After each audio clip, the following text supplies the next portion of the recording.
A lean, mean killer with just 3 speeds. Stopped, fast, and faster. With 30 legs to propel itself. It's the bug equivalent of an Olympic track and field team rolled into one. The front legs are relatively short, the hind legs are relatively long, so the legs don't trip over one another as they're running this fast. When the house centipede feels the need for speed, it covers up to 16.5 inches of ground every second. That's like a human sprinting at 42 miles per hour. It's a unique design, where even a couple of spare limbs are put to good use. The centipede has venom claws. These are evolutionarily modified front legs that are sickle-shaped organs that are extremely flexible and are able to inject venom into the prey, plus help tear it apart.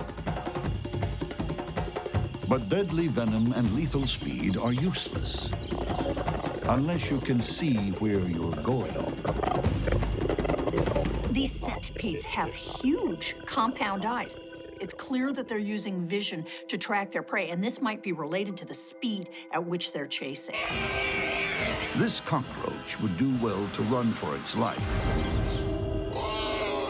But you can't outrun a gold medal sprinter.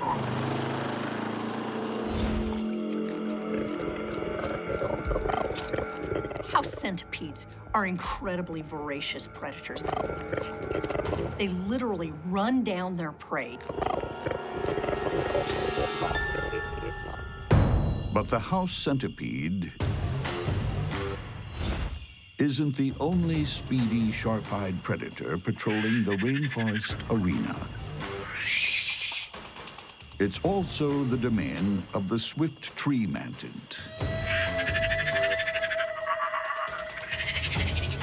An accomplished all-rounder at blood sports. These are a pretty small mantid, only about 1 inch in length, but they're just as capable as a larger mantid and can punch well above their weight. Its opponents are hit with a deadly combination. Powerhouse limbs, mean mouth parts, deadly spikes. The swift tree mantid is like the leopard of the bug world. It's really well camouflaged, it's fast, and it tears its prey apart with savage bites. Thanks to its huge compound eyes, it also has superb vision. The swift tree mantid has enormous eyes and incredible visual acuity. That's particularly important where both predator and prey are relying on camouflage. If it can pick a prey just standing out a little bit, or a tiny shadow where there shouldn't be a shadow, or a little flicker of movement, that can be enough to give the game away. The mantid is no slouch at concealing itself either. It's a medal winner when it comes to hide and seek. Evolution has resulted in the swift trees having perfect camouflage. Imagine it's like a special forces soldier having a camo suit that allows them to match perfectly the bark that they're on. So just by standing still, they disappear. And if their camouflage ever lets them down, they're super fast out of the starting blocks. With all the confidence in the world, they leave just about any predator in their wake. The swift tree mantid is extremely alert and bold. These guys are quite confident to just brazenly stroll around the smooth bark that doesn't offer any nooks or crannies to hide in. That's because they know they can outrun pretty much any predator that comes by. When the swift tree mantid and the house centipede compete for gold. This is winner takes all. Deep in the rainforest arena, two cold-blooded killers are about to slug it out for the gold medal in combined blood sports.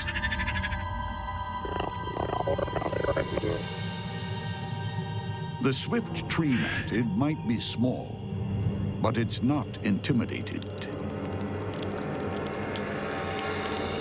The swift tree mantid is extremely alert and bold. It's seemingly unafraid of aggressors, even ones much larger than itself. When confronted, it'll stand its ground, pull some intimidating-looking poses, give a wicked stare. Is the mantid bold or just plain foolish? Its opponent, the house centipede, isn't backing down either.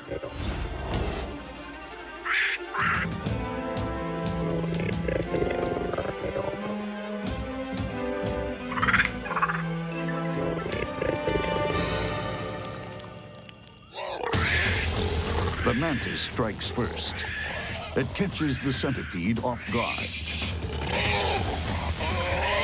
But the bigger centipede counters and stabs the mantid with its venom claws.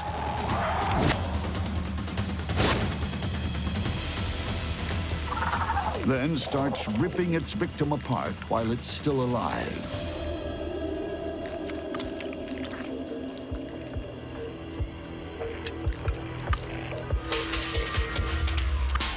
The mantid's insides get sucked up like a sports drink.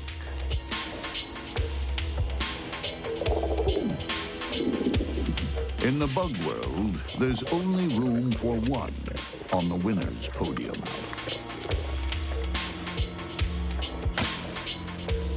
There are no silver medals.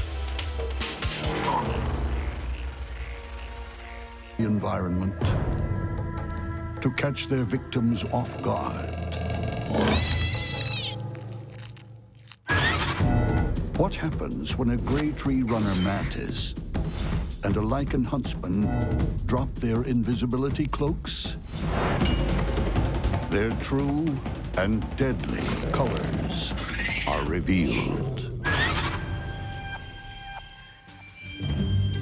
One of the most powerful tricks a magician can master is to make things disappear. And in the monster bug world, invisibility can mean the difference between life and death. Camouflage is probably the most important form of defense in the bug world, even for really capable fighters like Mantis. Once your foes spot you, you have a good chance of being injured or even killed. They can't see you, they can't hurt you. The gray tree runner mantis has perfected the art of blending in. It moves about the forest like a shadow. This guy is like a ninja who can slip through the enemy territory without being seen, and then launches lightning-fast attack, catching the prey totally unaware. Even the mantis's massive compound eyes are striped, so their enemies can't see them in the trees. Made from hundreds of tiny units called omatidia, they're among the sharpest binoculars in the insect world. Detecting prey where others only see shadows. The size of the gray tree runner's eyes gives a great indication of how important they are. They can spot things that other bugs would have no chance of seeing. The mantis hits its target with pinpoint accuracy.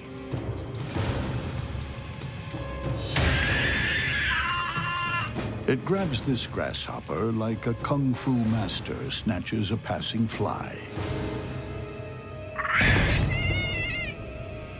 But holding it down is a bigger challenge. The grasshopper's legs bristle with spikes. One well-placed kick could deliver a permanent KO. But the mantis has raptorial legs. Once you're trapped, there's little chance of escape. The raptorial legs of all mantises are extremely efficient weapons, even on small species like the gray tree runner. Once they've spiked their prey, they hold on to it while the mandibles start inflicting the serious wounds. Imprisoned, the grasshopper pays the ultimate price. It's eaten alive. There's no mercy in this forest. Not even for the mantis. There are other invisible eyes watching it. When a baby black-tailed scorpion takes on a pirate spider, it's youth versus experience. In the misty rainforests of Central America, it's not all violence and bloodshed. The most vicious murderer can be a mother, too. Female scorpions give birth to live young, anywhere from a dozen to 24 youngsters at a time. They clamber onto her back, where they ride on her back for anywhere from 1 to 2 weeks. Her body is a writhing mass. The babies jostle for position. And as any parent knows, it can be tough always having the kids on your back.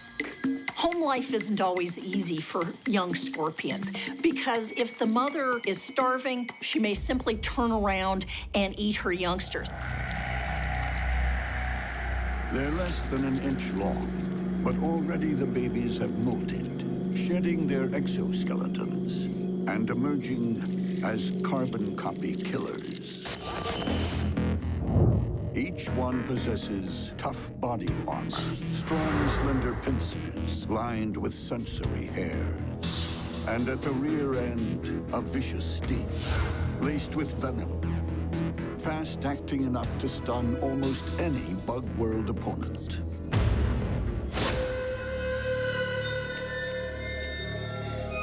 Right now, though, the big bad bug world has come to them.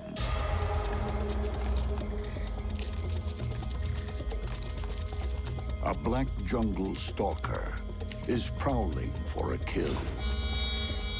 This could be a complete disaster for the mother and her offspring. With the youngsters all over the female's back, she isn't as mobile, her sensing capabilities aren't as good, and so she's kind of compromised. And having these big wandering spiders near her, this is scary stuff. The black jungle stalker doesn't scare easily.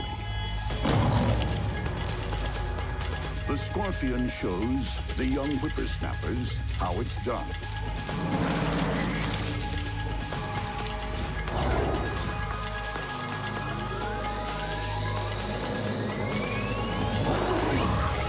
But in the skirmish, some of her babies are thrown clear.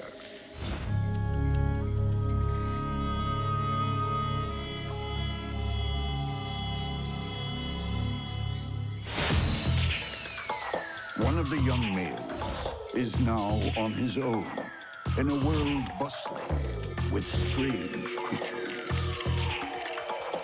Look at this little guy. This is totally cute. His palps are covered with sensory hairs, and this is just providing blasts of new sensory information for him as he wanders in the new world. There is no going back. If he meets his mother again, she will kill him. One of the issues for baby scorpions is that adult scorpions love to eat baby scorpions. So these guys are at real risk, not only from other predatory insects, but from scorpions themselves. Fortunately, baby scorpions are genetically programmed to fend for themselves. The killing instinct is hardwired into their DNA.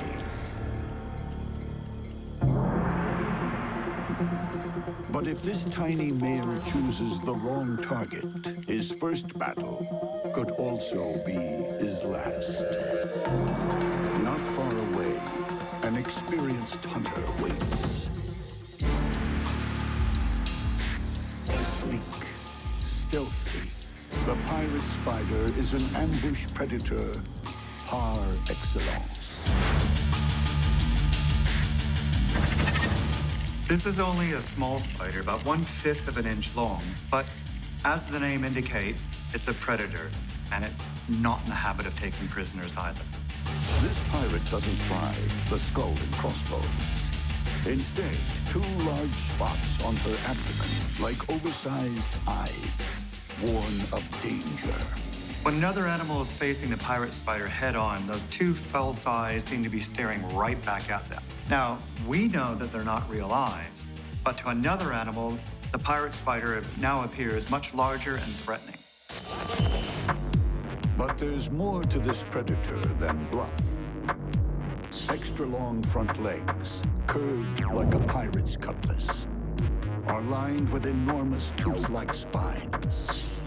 They're both sensors and savage weapons. The spines on the legs are very tough sensory hairs called setae, and they serve 2 purposes. One is to help detect prey, and the other is to help capture it.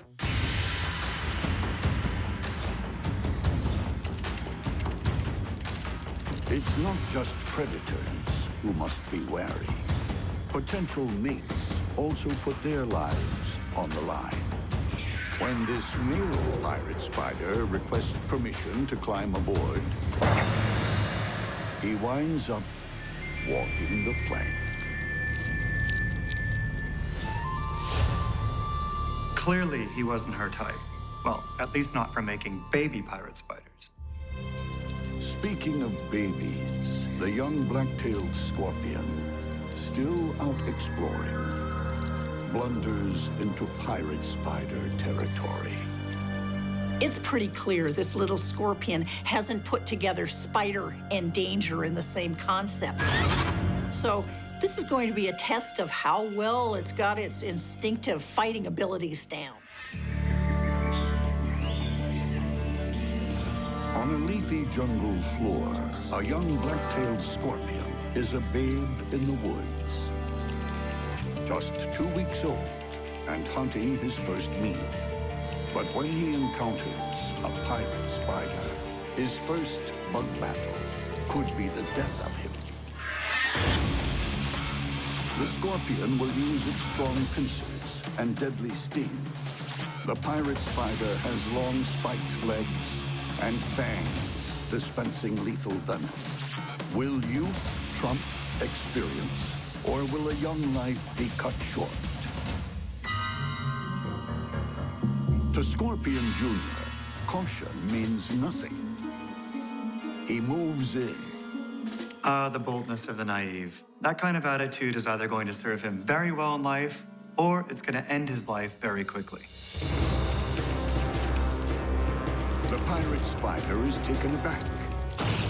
She retreats. But the rookie is fearless. The pirate spider gives him a lesson in bug world manners. This encounter is obviously new territory for the scorpion, so he doesn't know what he's supposed to fear. So how is the pirate spider going to scare him off? It's not going to be easy. She threatens with her spiked legs. The baby fighter doesn't recognize the danger he's in. This is really a perilous situation for this young scorpion. One missed shot, and it could be all over. But the youngster hurls the spider off, making her angry. She waits for the scorpion's vulnerable legs to come within striking range. The pirate spider will often inflict the first bite onto one of the prey's legs and pin it to the ground while waiting for the venom to take effect. She is back and deadly serious.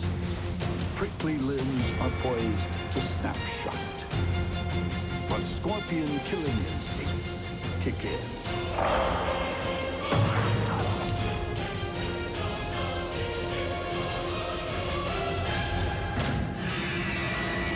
The stinger delivers its first lethal injection. Venom floods the spider's nervous system. The pirate is scuttled by beginner's luck.